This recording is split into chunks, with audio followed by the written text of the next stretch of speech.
I see a lot of dealers do that. They're like, oh, you guys did good. All right, now sell 50 more. You're like, the inventory is the same. The marketing is the same. The processes are the same. The training is the same, but you want us to do something different. How, man? Let me ask you a question. Did you come here to listen to money or make it? This is L.A. Williams, the blind master. And Sean V. Bradley and I came here for one reason and one reason only. That's to fill your pockets with money. Now how we gonna do it? By giving you the secrets, techniques, and strategies for you to stop losing and start winning at this game called automotive professional sales. Hey everybody, this is Sean V. Bradley, the president of Dealer Synergy and the creator of the Millionaire Car Salesman Network. And it's a Saturday, man, but I got a very special guest, man. You about to just be prepared. It's about to go down. My man, Mr. Glenn Lundy in the building. What's up, man? Saturdays are for selling, brother. Saturdays are for selling. Yeah. The real heroes are working on Saturday.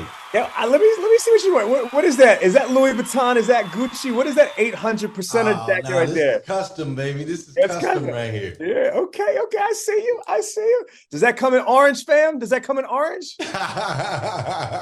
We can customize it however you want it, my man. Anything for you. All right, so let's talk about this. Before we get into like everything, let's talk about this 800%. What does that mean, and what's the significance of the 800%? Yeah, so it started off, I was the general manager at a Chevy store, Dan Cummins Chevrolet and Buick in Paris, Kentucky, population 9,600 people. And we grew that Chevy store 800% in just under 6 years, from selling 120 cars a month to selling 850 cars a month. Our best month was March 2018. We sold 1,043 cars, 27 business days, closed on Sundays. And so it started as that, as far as, we grew that store 800%. So that's where it came from. Now, fast forward, it's become like more of a lifestyle, man. We do everything at 800%.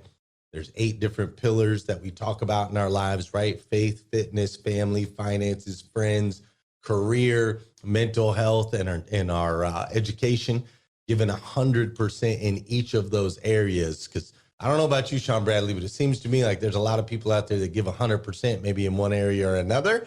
And a lot of people are still falling behind. You know what I mean? So 800%. I love it. Work with owners, general managers, car dealerships all over the country, helping them grow as well. All right, so let's go into this because I've heard of Bigfoot before. I've heard of the Loch Ness Monster before, but to hear a dealership in Paris, Kentucky, or Kentucky period, no offense, but a dealership in them sticks, to go from 150 units a month to almost 1,100 units a month, I think is unprecedented. I can't recall in my 25 years in the automotive industry, I don't know anybody else that's done that. To your knowledge, has anybody else legitimately and verifiably taken an entire organization and boosted them 800% before? I don't know of any. I don't know of any that have grown 800.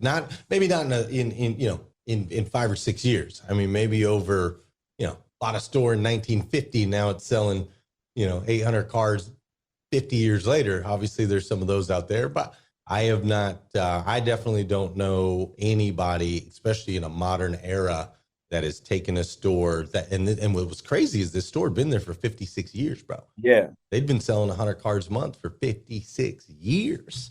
And no, that's mind blowing. So so for half a century, more than half a century, they've been selling X amount of cars. So question for you, when you got into that position as general manager, obviously all of us, we want to compete and do well. Did you have any idea that it would get to over 1,000 units, or is that what you try to knock the ball out of the park? How did that come about? No, man, it was one season at a time, right? It was one season at a time. Okay. In year one, it's like, all right, we've been selling 120, 130. What's it going to take to get this place to 200 cars, right? What does 200 cars look like?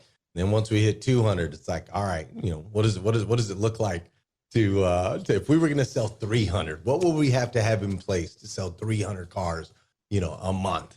And it just kept scaling. And then there was one year where like 6,000, we sold We sold 3,800 cars in 2015. And so then we asked the question, like, could we sell 6,000 cars? Like 6,000 in a year. Could we do that? Like, what would we have to have in place? How many people would we have? What would the inventory have to look like? What would our processes look like? Right. And it's just constantly asking that question, stretch. And then boom, dude, December 2017, I was looking at the calendar. There was 5 Saturdays in March of 2018. It was set up perfect. I'm like, dude, we've been selling 800, right? I wonder if we could sell 1,000 cars in a month. I wonder what that would look like, dude. It'd be crazy. So I made all these bracelets that said road to 1,000. We made a big announcement at the Christmas party. Hey, we're going to sell 1,000 cars in March. We started buying all the inventory. We looked at our marketing. We made sure we had all the people in place. March 1st hit, dude. We hit the ground running, crazy media, crazy on social, boom, boom, boom, boom, boom. And sure enough, dude, we didn't just sell 1,000. We sold like 1,043 cars, 27 business days. So yeah, man, it was just seasons, seasons of stretching. So before we unpack all that, that's a lot, right? Just tell us, what was it like when you achieved a goal that outrageous? Because most people dare to dream. Most people don't jump out the window with a leap of faith and have like a goal or a dream or something at that magnitude. But for you guys to dare that big and actually hit it and then exceed it, what was that like? Like, share that feeling when you broke over 1,000. Well, it was amazing, right? It's truly. I was surrounded by incredible people. My mentor and the owner of the dealership, Josh Cummins, he was just an incredible human being, right? He always empowered me to think differently, to take chances. Like he wasn't a guy who just wanted to sit back and do what we've always done. That was never his dig.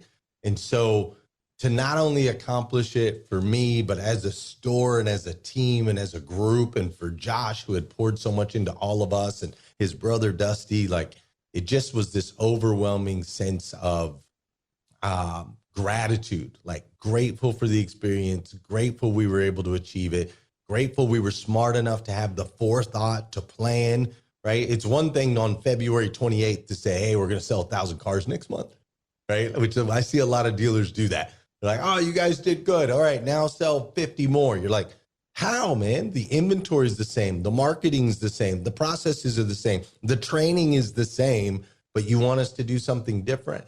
So having the foresight, to really put a plan in place, think outside of 30-day windows, it was just gravy, like gratitude, man. Like, this is freaking awesome, because we were killing it anyway. So to sell 1,000 was just, icing on top.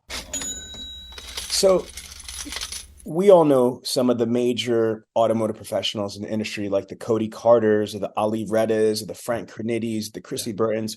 These individual human beings, in my professional opinion, are at the level of correlation to a Michael Jordan or Kobe Bryant or Allen Iverson or Tom Brady or Muhammad Ali. We have these individuals, and when we break down their success formula or their habits or their process or their strategies, we kind of get the common denominator. And this is what I get out of it, Glenn. I don't know how you feel, because you know the same people I know, is that the key is the second that they took the safeties off, the second that they thought that it was theoretically possible they could sell 60 or 70 cars, that's what the catalyst was. And now for me, I'm a verified 33 a month guy. I used to sell 30 cars a month. Right. And when I met Cody and Ali, it really hit me like a ton of bricks, because I was like, damn it, that makes sense. I never knew when I was selling 30 cars that I could sell 50. Right. Nobody ever told me that I could sell 50 or 60, because everybody else was doing 8 to 10 cars. A rock star back then was, doing 20. And this is like in 1999 when I was selling cars. So for me, 30 car guy. I felt tall. I felt like I'm 5'5" in real life, but I felt like I was 6'5". I had the Conor McGregor arms. I felt tall as hell because I was a 30 car guy. Right. But when I talked to Ali and Cody and these guys, they're like, man, listen, when I was doing 30, 40 cars, I thought I was the ish too. But the second that I realized that I can do more, now it's not just thinking about it and like Jim Carrey says, eating a sandwich. You have to have the model and the resources, but it starts with a mindset. My question to you is, on a dealer level, a GM level, a GSM level, looking at managing a store that does like average 100, 150 cars, how the hell do they get to go to 200, 300, 400 and more? Where does it start? Is it mindset? Is it skill set? Is it HR? Where is ground zero to do what you did or try to do what you did with Dan Cummings? Yeah. So, ground zero, luckily for me, I was blessed to have these two experiences in automotive. So I, like you, was selling cars back in, 99, right? And the dealership that I worked at was your traditional, stereotypical car dealership, right? We got our teeth kicked in every Saturday. We worked bell to bell every day. We were open on Sundays, right? So we had 2 Sundays off a month. And the experience there was that the dealership never really grew. We sold 100, 130 cars a month. But my career kind of did, right? Like I went from sales to sales manager, or sales to finance manager to sales manager to GSM at that store. But the store like never grew. And so fast forward, when I went to this store in Kentucky, Sean, tried to get out of automotive for a little bit. But when I went to this store in Kentucky, I wrote down everything that I hated about that experience and everything customers hated about that experience and everything like the employees hated about that experience. And I just decided to do the opposite, man. Like we're just going to do 180 degrees, the exact opposite of everything on this list. And so for dealers that are at, that 120, 150 mark, this is where they've been forever. They're like, man, I need to break out of this. I suggest that you take some time in reflection and write down all the different aspects of what you do that customers don't like, that your employees don't like, and that you don't like. And then just look at it from a different angle, like flip the script and say, well, what if we did it this way, this way, this way, this way, this way? And once your mind starts to see the world a little bit differently, bro, you start to see that there are solutions. Like you said, man, you talk to a Frank and you realize, golly, I could have sold 100 cars, man. What was I doing selling 30? But you don't know what you don't know. And so once that awareness is there, then the mindset shifts, and now we can start seeing that there are solutions out there that can help us grow and scale and break out of these old belief patterns and habits and so on and so forth. Can you share with us like some of the things that this is obviously 2024. We're coming on the end of the first quarter in 2024 right now. What do you think dealerships in general should look at or identify as something, let's see what you just said, that's a problem that their employees are not going to like or their customers are not going to like? Yeah. Give us some tangible ideas or items that they should really look at to either rectify, modify, or eviscerate. Yeah. So the first one is change the way you start your day. So most dealerships in this country, Sean, you worked there, you've seen it. Most dealerships in this country, here's how they start the day. Roughly around 8:30-ish. People start trickling in, right? They're coming in, they're speeding in last second. They start trickling in. They get to the dealership. They get in there, some are a few minutes early, some are a few minutes late. They're talking whatever, and they're having conversations about Fortnite last night, how the servers went down. And then they're having conversations about, whatever. They were out at the club till 3:00 in the morning, whatever the conversations are that they're having. Then from there, they gather and they decide who's going to go get breakfast, right? And maybe it's McDonald's breakfast, maybe it's Chick-fil-A. I don't know what we're going to get, some sort of fast food. But they decide somebody's going to do the little breakfast run. Meanwhile, they're all popping their Monster energy drinks, right? And just shooting the stuff about whatever they did last night. Fast forward, breakfast comes in, they sit, they eat, maybe around 11. people actually start getting to work in most dealerships in this country. So one of the first things that every dealer I work with in this country, is the first thing we train on. I'm like, dude, you got to change the way you start your day in your organization. Give them a reason to be on time. Give them a reason to be excited to get to work. And then give them a disciplined plan. This is what we do at 8:30. At 8:30, we have a morning meeting. What does that morning meeting look like? Well, it starts with the leader being the first one in the room, not the last one in the room, right? Most leaders want to wait till everybody gets there, and then they come in high and mighty on their throne and start kicking people in the teeth. That's what I grew up with anyway, right? So leaders, first one in the room, turn on the music, set the tone. And then when people come in and start chit-chatting, have some conversations. Listen to what they have to say. Maybe they got something going on with a spouse. Maybe they got something going on with their, a grandmother, or somebody's ill. Maybe there's something they're excited about, a trip that they're about to go on. Maybe there's something that they learned. Start having conversations with them before the meeting while the music and energy and everybody's coming in. Then we go, and it's actually an acronym, Sean. It's LEADD. Lead, LEADD. After these messages, we'll be right back. In the digital world, where the cars are kings, there's a name in the game, making dealers sing. Dealer process, oh, they lead the way, transforming dreams in digital display. Dealer process, shining so bright. In the digital world, they are the light. Websites and marketing, all in one place, helping dealers win the online race. From SEO to the social media streams, they craft the campaigns, they fuel the dreams. Innovation at the heart of all they do, bring a future of car sales into view. Technology and strategy side by side, they navigate the digital tide. In a world that's always online, they make sure the dealership shine. Dealer process in the lead, with every tool that dealers need. In the race for the digital space, they help you win, they set the pace. So the L in lead stands for listen, right? We want to listen twice as much as we speak. But you can't listen if you're not the first person in the room. So you're the first person in the room, you play some great music. Then we start the meeting, and guess what time the meeting starts? 8:30, right? At 8:30 is when the meeting starts. And we start it by encouraging. The E in lead stands for encourage. And we encourage the behaviors we want to see more of. If you want more people getting Google reviews, throw some Google reviews up on the screen and be like, yeah, Sean Bradley, look at this Google review from the customer, and read it, and everybody claps and celebrates. We encourage that behavior. If you saw somebody picking up cigarette butts on your lot or picking up trash and you need more of that, dude, highlight them. Hey, Jessica was out there on the lot picking up cigarette butts yesterday, guys. Everybody give it up for Jessica this morning. Boom, we encourage it.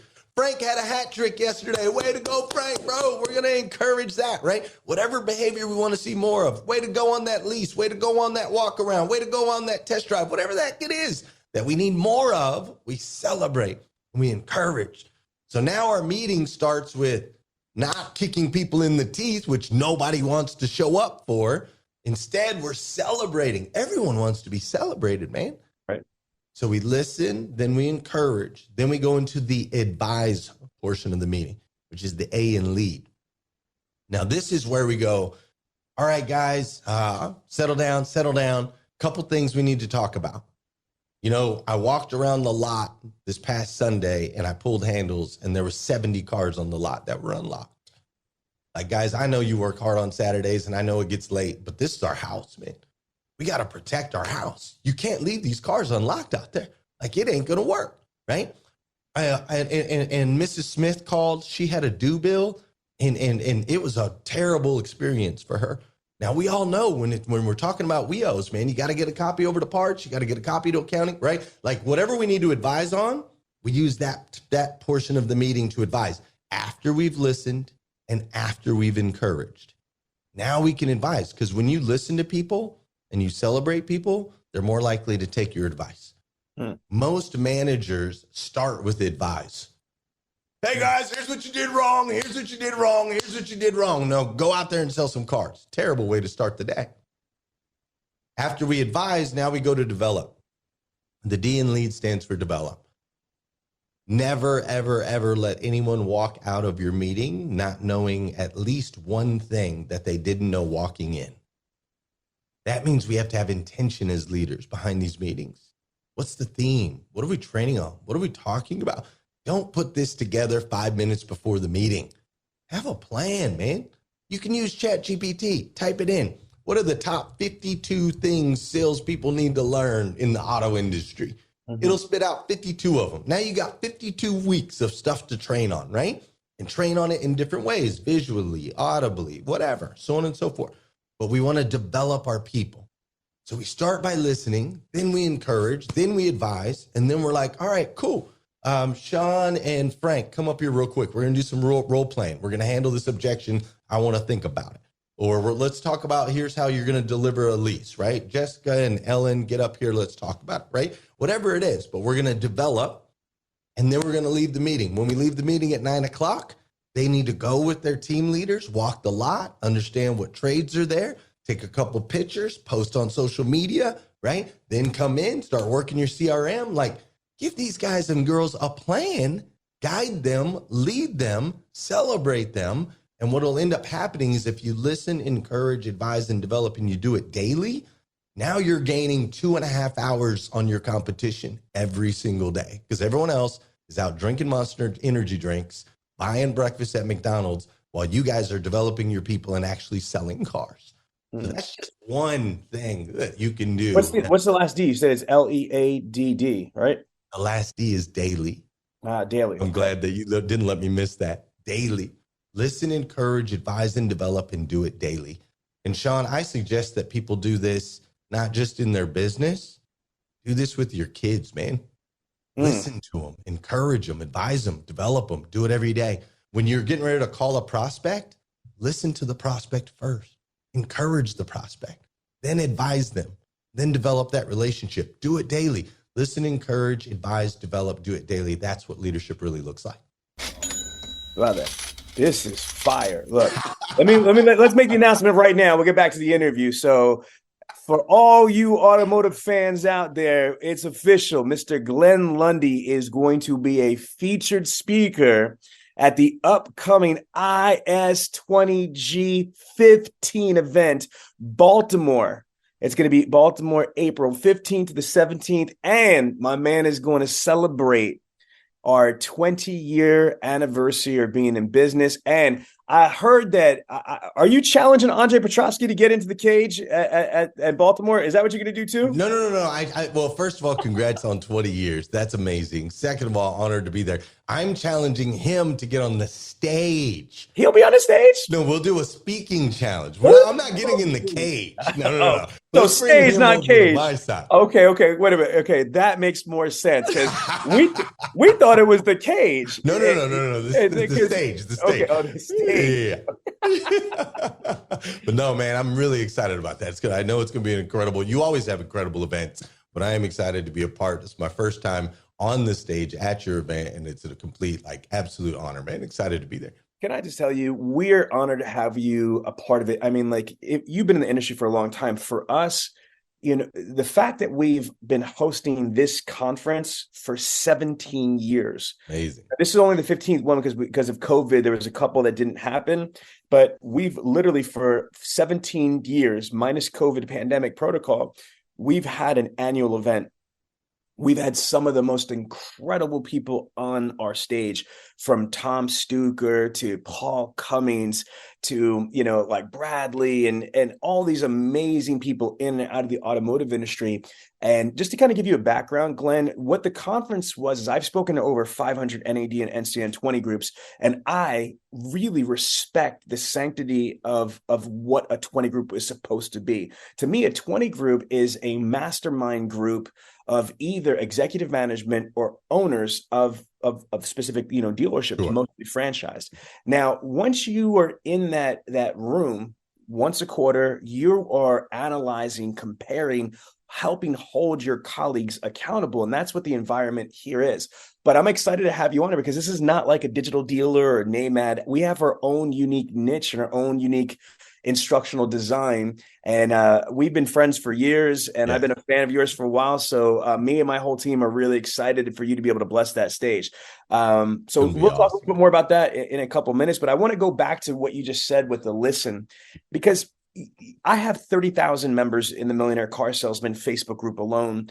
And I have, we broke over 1 million downloads. I don't know if you know that, on our podcast. So we have a big tribe, and you hit something when you're talking about the encouragement side of things. When you are celebrating people's victories, what we've found in the Millionaire Car Salesman community, and it's a little bit disturbing, is that not a lot of times sales professionals or managers get the love or get their flowers at the dealership. And it's crazy, because one of the vibes that we get in our community, the Millionaire Car Salesman community, is that we have an environment where people could share their victories. And just to keep it real, like, not everybody's gonna be Cody Carter. I never even came close to Cody Carter. You know what I mean? Like, I joke around. Cat Williams says that a Chrysler 300 looks like a Phantom. If Cody's a Phantom, if Cody's a Phantom, I don't know what I am. I'm a skateboard. You know what I mean? I'm some roller skates or something, because I'm nowhere near where he was at. But my point is that if I'm selling 15 cars, or if I'm selling 9 cars,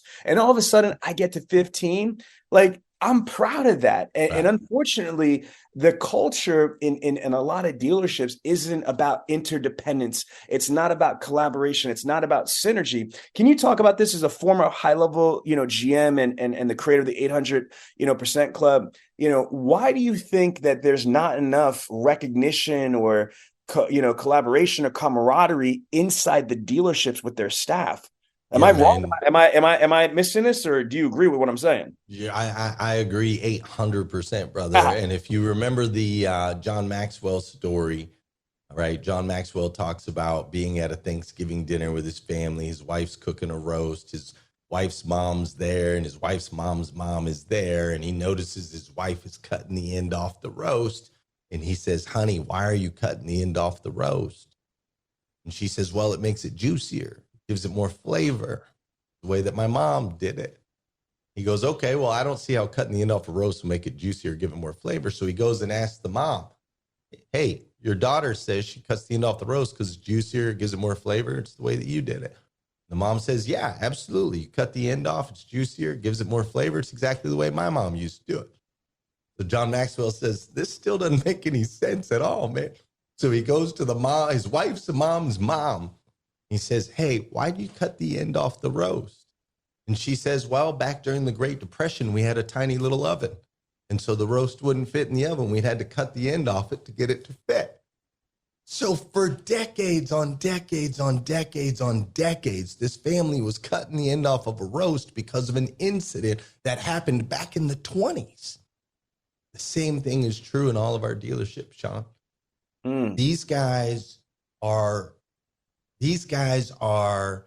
managing, I should say. They're not really leading. They're managing exactly the way they got managed, which was exactly the way that guy got managed, right? And that guy got managed before him. Times were different, man. Things were different in the 50s and the 60s and the 70s than they are now. Men didn't really share their emotions back then. We didn't, we were just hard and tough. And keep in mind, there was World War II going on. There was, there was there was a lot of stuff going on. And so it was just a different environment. Now, everyone has always loved to be celebrated, but that's just not kind of how really our culture was. So here we are now in 2024, right? And people are seeking, they want to feel seen, heard, and significant, right? Significance. That's why we follow people on social media. Oh, you got 2 million followers, right? Like, people want to feel seen, heard, and significant. And here we are, we're still cutting the end off the roast like we did back in 1950, right? So it just doesn't work, man. It doesn't work. You got to shift the narrative, especially with younger people. You got to make sure to celebrate. And more, and on top of that, not more importantly, equally importantly, don't just celebrate sold units, man. There's so much more to the car business than just selling a car. Creating raving fans, being a team player, performing at a high level, being honest and integral. All of these things have value. So celebrate those things, those behaviors you want to see more of, and you'll get a better result. After these messages, we'll be right back.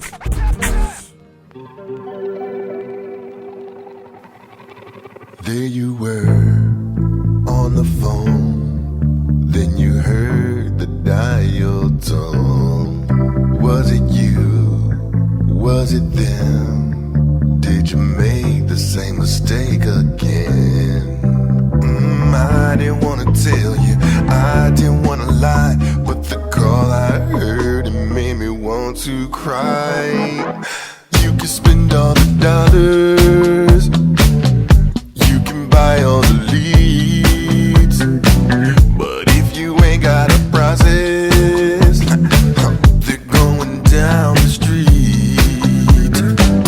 You could have had the appointment, darling, but you forgot to ask, and now that opportunity has passed. Unless you got that car refused.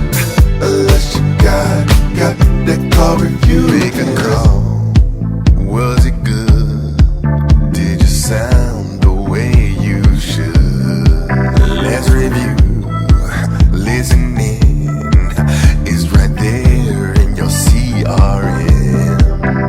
Ooh, I didn't wanna go and be the bad guy, but the call I just heard, it made me want to cry. You can spend all the dollars, you can buy all the leads, but if you ain't got a process, oh yeah, they're going down the street.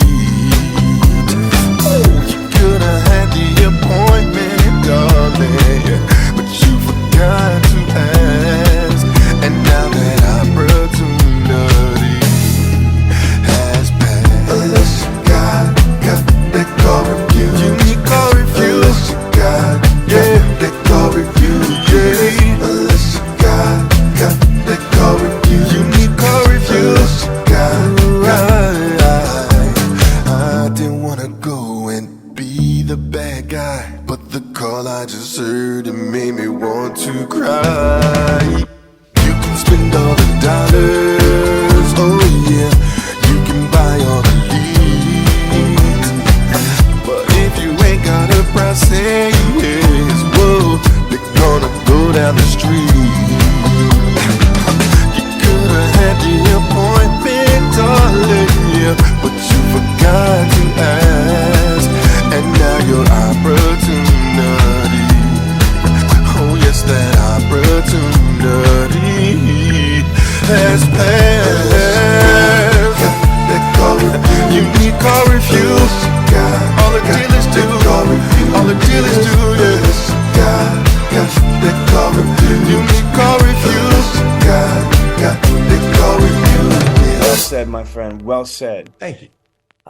I love what you just did as a professional. The way that you articulated that story was done very surgical. You know, bro, listen, this is a Kung Fu master, you know, this is Shaolin and your Wu-Tang right here. So for everybody else, one of the things that professional speakers do to hit a point is create a story, tell a story, because the human mind actually will retain, process, and value the message better if it's tied into a story. No doubt. So I just want to let you know, as a Shaolin monk myself, my brother, respect right there. You know? Thank you. So let's go into something. You know what I love talking to people like you is and I'm just a person, but there's different specialties out there. Like, look, if you're a service guru, what have you, I can't even hold your lunch because that's not my lane. Right. But professional speaking, this is what I do, brother. You know what I mean? This is what I do too. So what, real recognizes real. Now I want to build with you right here. Think about what it takes to be a professional speaker. I am talking to the Grant Cardone speaker winner for his national event, right? Yes, sir. Yes, sir. I know Grant will be giving shit out for free, so you definitely earned that. That's a fact. He don't give nothing out for free. Shout out to Uncle G. But here's what I believe, and I don't normally talk about this, but you are the perfect person for us to politic and just dive in. Yeah, it's that, as you know, my wife was a major recording artist. She had 75 million views, all these tracks, and I try to explain, if you're a professional singer, she was pop club, but she had a Hungarian opera vocal coach, true story, to work on her ranges. She had songwriters, LA Dub, and all this stuff. She was mastering her craft. Like, listen to me, sales is professional speaking. No doubt. I mean, like to be a master at your craft, I'm talking about at a Kobe Bryant level. Let me get in this on a Muhammad Ali level. When you like at a Tom Brady level, when you are dissecting the art, Dave Chappelle in comedy, when you think of the great people, they're not just great by accident. They utterly personify the craft and they dominate the craft. Now, if you want to come into car sales, you could be a car salesman, you could be a car saleswoman, but if you truly want to embody the automotive sales professional, then you must respect that the majority of what you do, the majority of your craft is in professional speaking and articulation, in closing, stagecraft. There's neurolinguistics. There's so many different things to this. So I try to encourage young professionals, go to Toastmasters, learn how to be a professional speaker, watch amazing people, whether it's comedians, Sure. they're business speakers. Tag, you're in. Jump on what I'm feeling here. If this is double jump in, Glenn. Like, oh, yeah, I'm with you, man. Don't you agree that salespeople are missing an entire genre of getting a whole nother level of skills when they're on the phones, when they have prospects in the showroom? Is if they could just really tighten up their speaking skills, their persuasion skills, their public speaking skills. Jump in. What do you think about what I'm saying? Bro, you like me have been in hundreds, if not thousands, of dealerships all across the country. Who's the top salesperson in every dealership? The dude with the mouthpiece, man. It's always the dude with the mouthpiece. And sometimes that dude with the mouthpiece has got a criminal record behind him. Sometimes that person with the mouthpiece is like cleaned and polished and organized and systematic. Like There's 1,000 different personalities of top salespeople in this country, but they all share one common thing. They got a mouthpiece, dude. Every one of them's got a mouthpiece. So I'm absolutely with you, man. And it's crazy because I've been speaking, I've always been a great speaker. I've always had a mouthpiece, right? When I was 11 years old, I did a talent show. That was like the first thing I emceed a talent show. Had the audience rolling, right? Doing all the things. Fast forward, my dad passes away. I'm speaking at his funeral. I got people crying, laughing. Like, I got people today, I guess it's been 16 years later, they'll call and be like, dude, that speech you gave at your dad's funeral, like, I still think about that thing, right? Like, so I've always been a great speaker. However, luckily for me, I was in Greece, Sean. I was in Greece with Danelle Delgado. Have you met Danelle yet? No. All right, I'll have to introduce you to her. She was on a 10X Growth Con, 2-time speaker. Actually, yes. We spoke, yes. Yeah, she's incredible, right? So I'm in Greece with Danelle for her 40th birthday. She's got a retreat out there. There's 20 women, 3 dudes, Danelle Delgado, 5 days. She's got all of these challenges throughout the things, business challenges, speaking, we're getting in front, we're presenting all this stuff. Dude, I crush it. I crushed it, Sean. For 5 days, I mastered every day. I was so jacked up, like I barely even slept, man. I was out at 4 a.m. riding quads on the beach, like feeling like a bazillion bucks. We get done. We're getting ready to all leave. Danelle gives me a hug. I'm getting ready to jump on a plane for 13 hours. Danelle gives me a hug, and she whispers in my ear, we need to work on your speaking. And I thought, what did this beep just say? Like that was my thought. Because I'm like, I'm a bad man. I'm a bad man, dude, when it comes to speaking. And so I'm sitting on the plane for 13 hours thinking about this one little comment, right? We need to work on your speaking. And it hit me. I never worked on my speaking. I was a great speaker, but I never worked on it, right? If you look at Kobe and Jordan and Brady and the greats, right? They had this much talent and this much work ethic, right? Amen. And so I was like, wow, I do have some talent, but what would happen if I really were to work on it? And right after that, I started watching all the videos, reading all the books, studying all the TED Talks. What is it? Why is this one hit? Why is this one hit? What are the different personalities of the people that are in the audience? What's the psychology behind it? How do I tell a better story? What are the patterns? What is effective communication? How do we speed it up, slow it down, volume, intensity, all of these things that factor in. Dude, I learned all that stuff. And fast forward last year, I compete against 27,000 people and win the greatest freaking speaker in America. And I'm speaking on a 10X growth con stage, right? So I share your sentiment that the mouthpiece matters most. And those that are willing to actually do the work to diagnose the science behind this whole freaking mouthpiece thing, dude, you can go take your career wherever you want to go, man. Man, think about this. People think incorrectly that car sales is just one thing, go on the road to the sale, and that's that. There's levels to anything in life. I mean, being in the National Speakers Association, I'm a CSP and I'm in the $1 Million Speakers Group. So I get to sit with like the Shep Hykens, the Dr. Willie Jollies and these amazing people and learn their stagecraft, learn about neurolinguistics, where you point, where you stand, how that resonates with your audience. The psychological aspect, you have kinesthetic thinkers, auditory thinkers, visual thinkers, hybrid thinkers. How do you put this into play? And there's a reason why true professional speakers are making $20,000, $30,000, $50,000, $150,000, $200,000 plus an hour. Right. Glenn, right or wrong? Keynote speakers absolutely right. Make that for a keynote speech. Yeah. So if you were able, Gary V's at 500,000 now. How much? Who? Gary V. Gary V's at $500,000. $500,000 to speak for an hour. Well, listen, $500,000 to speak. Grant's at 250. And I think Grant might be even trying. He gets competitive, so he might jump his up to 500 just because he doesn't need the money no more, and he doesn't want Gary Vee to beat him out. But yeah, these guys are talking. I mean, it's big money, bro. So, but I want us to talk to these sales professionals out there, these BDC people, and say, understand, just because you're in a BDC or you're on the showroom floor, you're on the lot, doesn't mean you're not a professional speaker. Right. If you believe you are a professional speaker and you go about automotive sales, automotive business development that way, you will have an unfair competitive advantage, because when people are just talking, you're going to be speaking.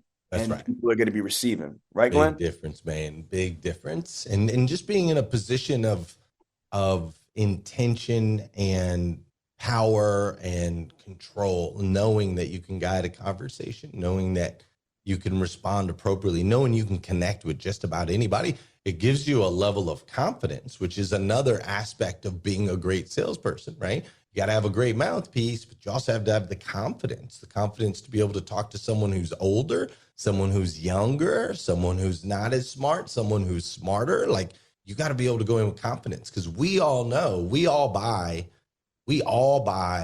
based on confidence. We want to work with somebody who knows what the heck they're talking about, right? We all go buy on Amazon because I bought something on Amazon today that had 77,000 reviews and 4.6 stars. Now, there was tons of stuff right next to it that was cheaper with 400 reviews or 200 reviews and 4.3 stars. But I'm like, nah, man, no. Like, I want the confidence of knowing, and all these people are telling me that this is the thing, right? So confidence matters. So when you walk in weak or shaky or, any of those things, people will retract. They won't buy for you. You walk in with confidence. You don't have to have wisdom and knowledge, by the way, to be confident, right? I remember, Sean, when I was selling cars, I would confidently look people in the face and go, I don't know. Right. I don't know the answer to that question, but I do know I'll get you the answer to that question. I do know that, right? So confidence, it definitely plays into that. And as you study the art of speaking, it will give you the confidence that you need to be able to apply that into sales and other aspects of your life. Man, this is awesome, Glenn. So in addition to you being a featured speaker at the upcoming IS20G, we're going to do a book signing, right? So we're going to have a whole little area set up for you for the rock star that you are. Thank And we're going to have all these dealers and GMs lining up to be able to get a copy of this book and get it autographed by you. Can you talk to us about the legacy title? What is the book, and what are people going to be able to get from it, from reading it, from absorbing it, from internalizing it? Yeah, so the book is called The Legacy Titles, 12 Proven Principles to Scale Your Business 800%. And right down here on the bottom, Sean, I don't know if you can see it, but right there on the bottom, it says a parable for success, right? A parable for success. So I took the principles and strategies that we applied to grow the dealership 800%. And I outlined all of them. It took me 5 years of putting these together in different ways and so on and so forth, right? All these different principles, all like the lead acronym is in there, all these different principles and strategies. It took me 5 years and I had them outlined and I was like, oh, okay, I'm going to make this a book. And then I talked to some book publishers and I got some direction, But dude, every single time I would reach a point where I'm like, yeah, I'm going to write this thing. I was like, this is boring, bro. It's boring, right? Because it's very simple, basic stuff. So it's powerful and it works. It's kind of boring. So I let it sit on the shelf a little bit, And then one day it hit me, and you talked about it just a minute ago, bro. Like stories, man.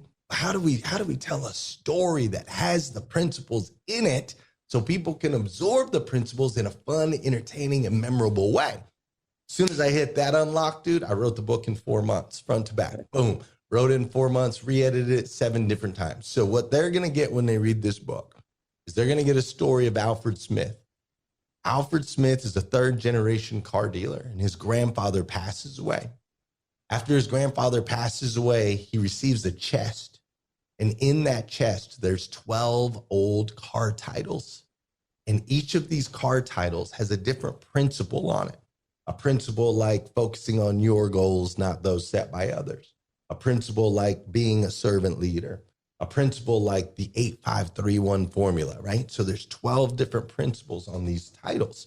And so he goes through and starts applying one principle at a time. And there's in his dealership. And of course, over a period of 5 to 6 years, he grows 800%. Now there's ups and downs and all these characters and so on and so forth that he experiences along the way. And that's what the reader's going to get to do. They're going to get to experience those ups and downs. They're going to get actual practical application. How do I implement this principle in my business, right? How do I exactly do that? And they'll get a fun, enjoyable story along the way. And I'm really looking forward to you being part of the IS20G.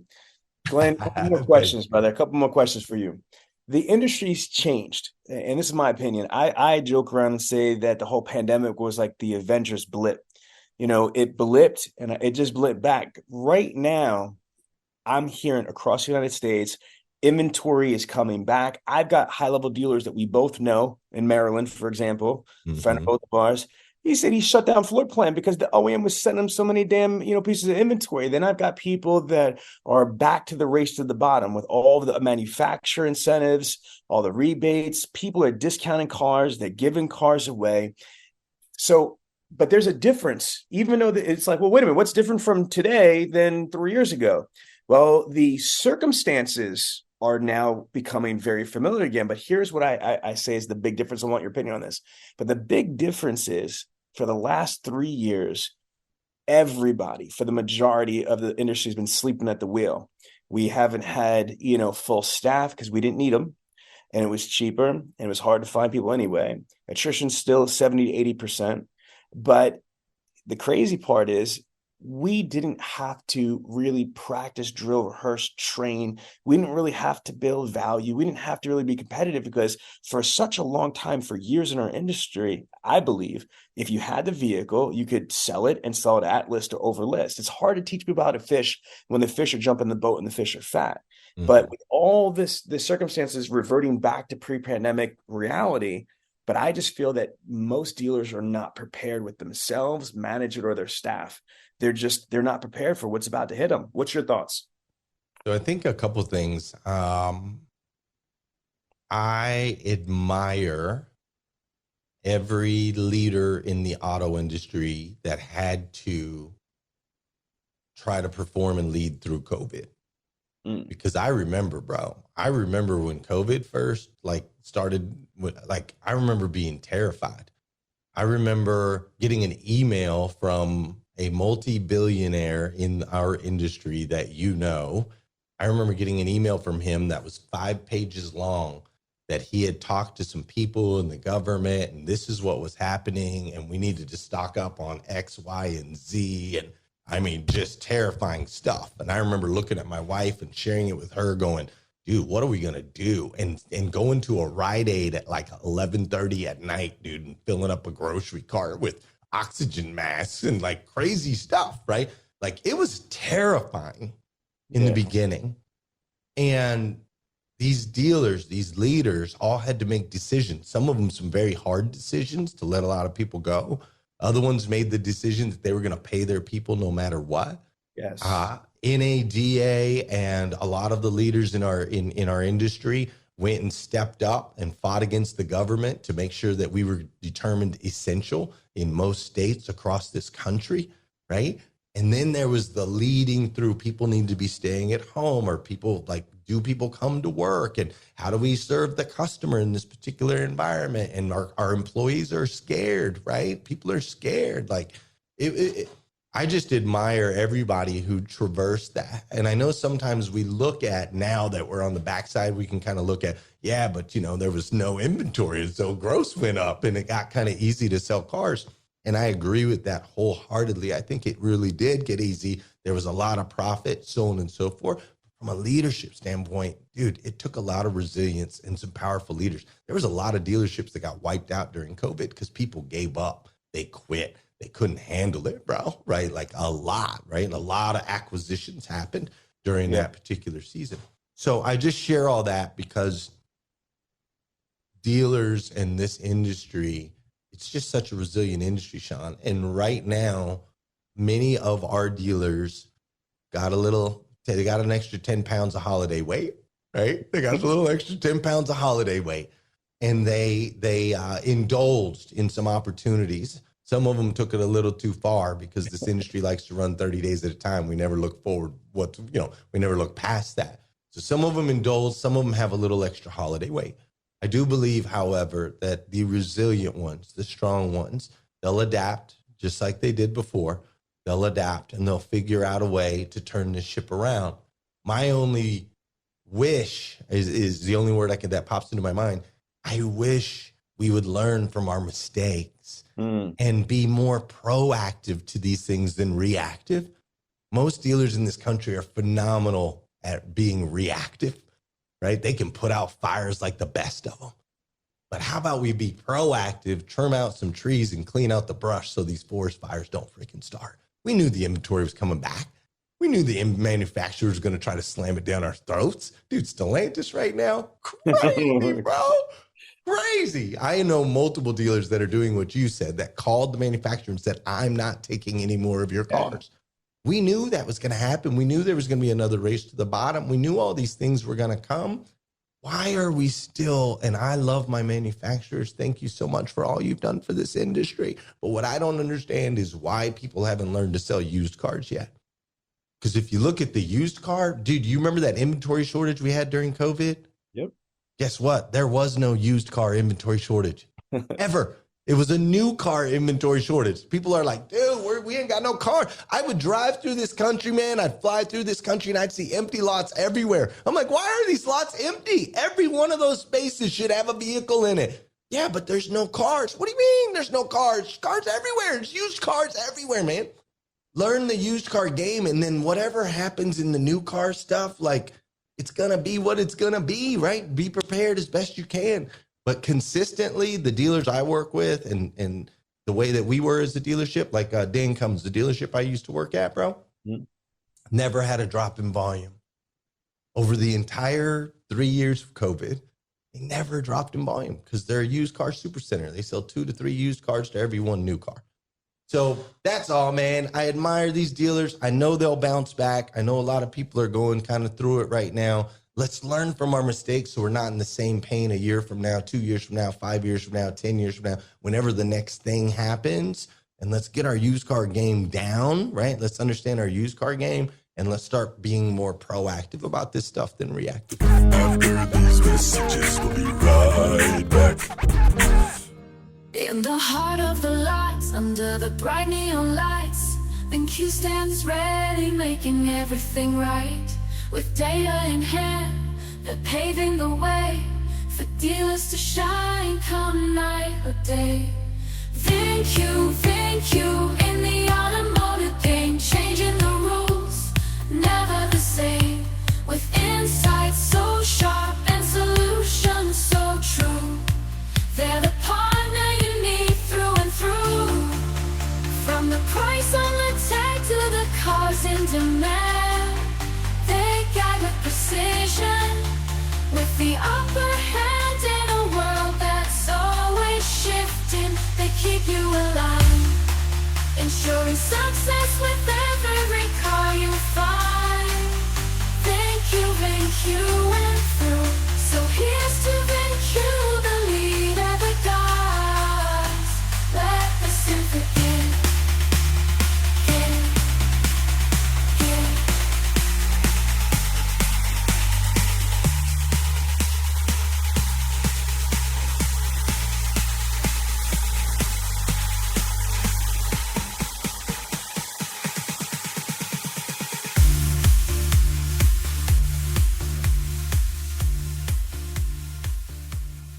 What are a couple immediate things that dealers and managers and automotive professionals can do right now? Like after listening to you, crush it with just wisdom after wisdom, experience after experience points here.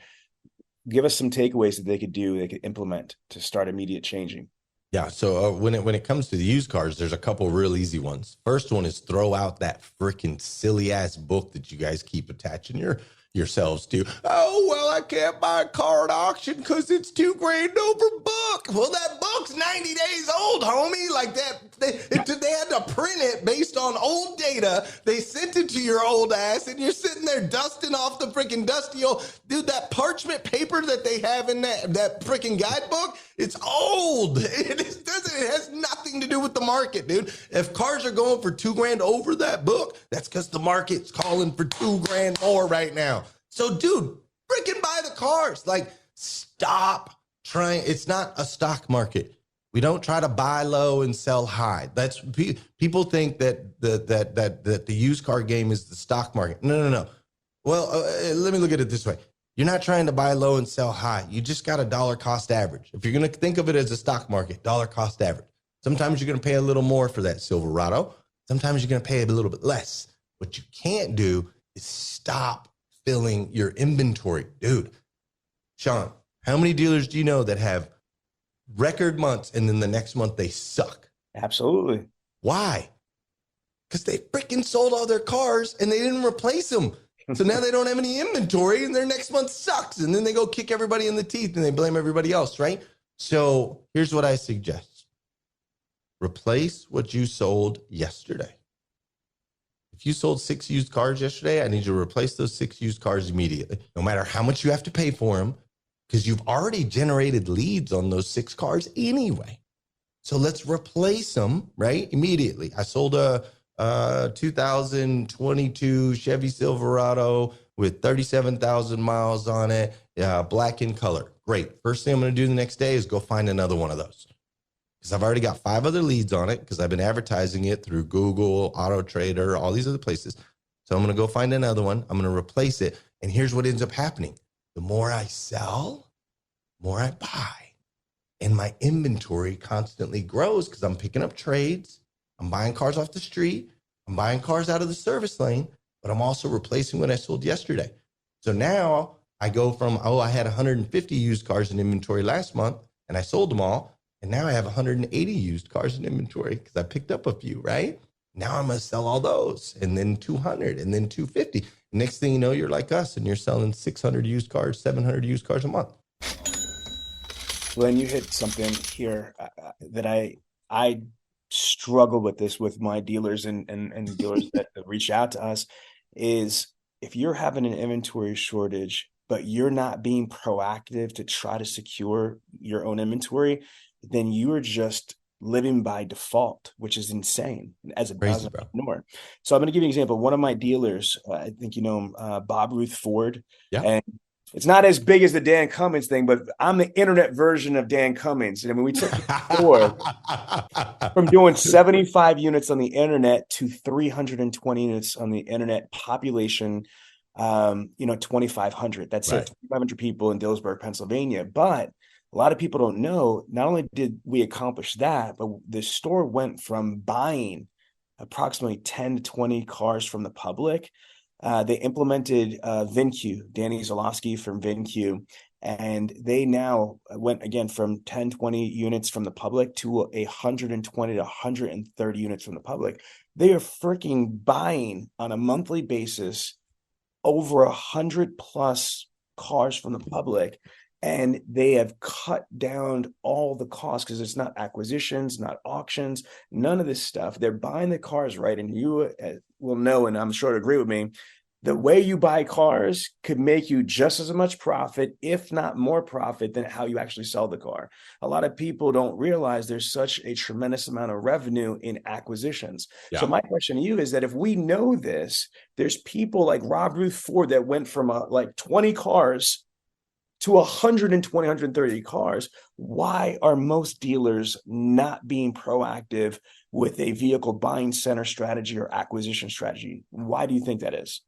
Because they're still cutting the end off the roast, bro. Was that a layup? And you just that was, you see that? Y'all listen to this. That was a layup. If you never heard what a layup sounds like on a podcast, that was a layup into a monkey dunk Dominique Wilkins style. Damn. They're still cutting the end off the roast, dude. How many? Here's what's crazy, Sean. All right, check this out, dude. This industry's so crazy, bro. All right, there's an inventory triangle. Okay, I call it, or not inventory. There's a automotive triangle. I call it the automotive triangle. We talk about it in my book. Okay, automotive triangle: inventory, marketing, and at the foundation, people in process. That's our triangle. Everything in automotive fits in that triangle. Literally everything. When it comes to people in process, we hire a lot of people, we pay a lot of people, we invest in training, we do all this stuff, right? We have very specific trainers, people for different roles, so on and so forth, right? One person that answers the phone, one person that goes on test drives. Like everybody's got these specific roles, right? When it comes to our marketing, we have a very specific person or people that handle our marketing, and that's their job. Whether it's a marketing partner or, an auto trader, a third party, whatever, right? So we have very specific people handling our marketing, and we have very specific people handling our people and processes. Who do we have handling our inventory? The freaking sales manager guy that's also trying to lead people, that's also desking deals. Maybe it's a GSM that's trying to run a team and he's trying to do the ad and he's trying to do this and this and that, right? Maybe it's a GM who's trying to run the service department and all this stuff. I'm like, dude, have you guys lost your mind? There's literally only 3 components to automotive: inventory, marketing, people, process. That's it. These are the 3 components. Why do you not have specific people managing the inventory? That's all they do when the inventory is the most important part of the whole dang thing. It's crazy. We have part-time people managing inventory. Tag me in. Tag me in here. Okay, listen, tag WWE people's elbow right here. Listen to me. Let's add to the craziness what you say right there. Dealers are spending a minimum average of $65,000 a month in advertising. And I and my company, Deal with Synergy, one of the things we do is we audit their marketing strategies. Right. And it blows my mind. Yeah. All these people spending money on Auto Trader, Car Gurus, Edmunds.com, Kelley Blue Book, Cars.com, Cars Direct, AutoWeb, all these companies. iHeartMedia, Carfax, but the inventory is shot on here. The data feeds. So, for example, these are vehicle inventory-based opportunities for all these online classifieds. Right. Sometimes your inventory is not even feeding. If you have 100 retail-ready vehicles, your lead source provider's got 30 or 35 or 50 or whatever it is. Or there's no customization like on these vehicles. If you've got a white F-150 that's 3 years old with 36,000 miles, there's probably a lot of them there. There's nobody that's tasked to put the custom notes in there. This was bought here, serviced here. This was owned by a senior citizen. This was announced. Right. All these things. I can't tell you how many times a day my team is critiquing these dealers, and it's inventory deficiency. Yeah. And you hit it right on the head. It's they don't have someone that specializes in this. You know what Dr. Covey says? What's that? Dr. Covey says you could tell what's important to somebody by their spends, where they spend their money and where they spend their time. Yeah. So again, it's not always either or, it might be both. But in this situation right here, I'm not saying other than this. If you're not putting enough time and intention to your inventory, to what Glenn was saying, if you don't have somebody that's the preeminent specialist of that Trinity aspect of your business, you are leaving an egregious amount left to chance. And a lot of times multiple people, right? So that ties into the buying center like you're talking about, dude. I need people buying cars. So a huge part of our success at Dan Cummins, we had a team of people from the very get-go, bro, from when we were selling 120 cars. We had a team of people that was their job. You know who does that? Cars. I got a dealer group in Chicago, the Castle Auto Group. I don't know if you know Joe Castle. No, Beast. Sir. No. Beast. They've got a bunch of stores. I think like 12 or 15 or more at this point. He's also the chairman and the founder of Social Dealer, that company, Social Dealer. Okay. Yeah, so he has in downtown Chicago, in one of those beautiful skyscraper buildings, his vehicle buying center. It's like something out of Wall Street, bro. Like they've got these screens all around, like around, and they're constantly monitoring all the acquisition sites. You know what I mean? Like True Car Trade and all those type of things for acquisition. And they have full-time buyers like they're on the stock market, man. And watching that in a major city like Chicago is awing. And to your point, there's dealers that are sleeping at the wheel that are not even paying attention to that. No doubt. I just don't get it. Well, and like I said, and so to bring that full circle, they're still with the cutting the end off the rose, that's what these dealerships have done for 80 years, bro, is the sales manager or the GSM or the GM bought cars. I have dealers in my 800% club. Their identity is attached to their ability to buy a car. Like they own a store and they're still buying I'm like, what are you doing, dude? What are you doing? Like teach someone. It's not that hard. It's really not that difficult. And they're like, no, nobody, you got to look under and do this and then put the transmission slipping, blah, blah, blah. I'm like, bro, you buy. I know dealers that buy, well, I used to work for one that buys 600 cars a month without ever touching them. Sight unseen, bro, straight from a click of a button on a computer. And do they get burnt every once in a while? Sure, man, you're going to get a bad car. Like it freaking happens. But don't let that one bad car, like, okay, let me say this for the single guys out there. If you run into one bad, scenario, situation with a girl, does that mean you're never going to touch another girl? No, bro. So if you run into one bad situation with a car, that doesn't mean that's what's going to happen every single time. Like you just keep freaking going. But these guys, so this industry is just crazy, man. There's a lot of ends being cut off roasts all over this industry, and they just don't know what they don't know. They're doing exactly what they were taught before. And there's a reason that most dealerships in this country, you brought up 2019, you brought up COVID, most dealerships in this country will sell the same amount of cars this year as they did 5 years ago, and 5 years before then, and 5 years before that, because they won't implement simple little strategies to change.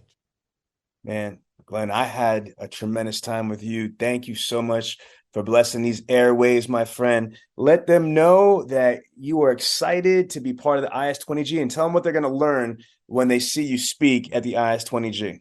Yeah, IS-20G, super excited. Sean Bradley's 17th event, 20 years in business. You know how Sean's going to do it. He's going to blow everything up. It's going to be freaking amazing. So I am super excited, and I will share with you, Sean, I'm excited, one, to get this book into a lot of people's hands. And I'm also excited because 4 days ago, bro, let me back up. For years, I've always wanted to write the perfect keynote. And I mean the perfect keynote. And nothing's ever been perfect. 4 days ago, I was sitting there in the morning, spending some time in prayer, broke out my pen, broke out my Remarkable, and I wrote the perfect keynote, dude. It's perfect. And the first time I'm going to display it is on your stage because I got to do some practice on this one. So it is literally the perfect keynote. I know that sounds egotistical, but it's not. It's the perfect keynote. You know what I mean? It's gonna hit all the buttons, and we're gonna light them up, bro. We're gonna light them up. Listen, I am excited. I love professional speakers. This is like, Dave Chappelle loves comedy. Like Sean loves speakers. And I've heard you multiple times, but to have you on our stage with LA's production and the vibe and our 20th anniversary, it's an absolute honor, honestly, to have you part of this big 20-year anniversary with us and crush it. Thank you so much for blessing all of our attendees with a copy of your book. Yes, sir. And stand by as we close out. But again, thank you, the one and only Mr. Glenn Lundy. Thanks, my man. I appreciate you. How to have the biggest, baddest crew. How to make plenty money too. Internet sales 20 group. Infinite sales just for you. How to have the biggest, baddest crew. How to make plenty money too. Infinite sales just for you. How to have the biggest, baddest crew. How to make plenty money too. Internet sales 20 group.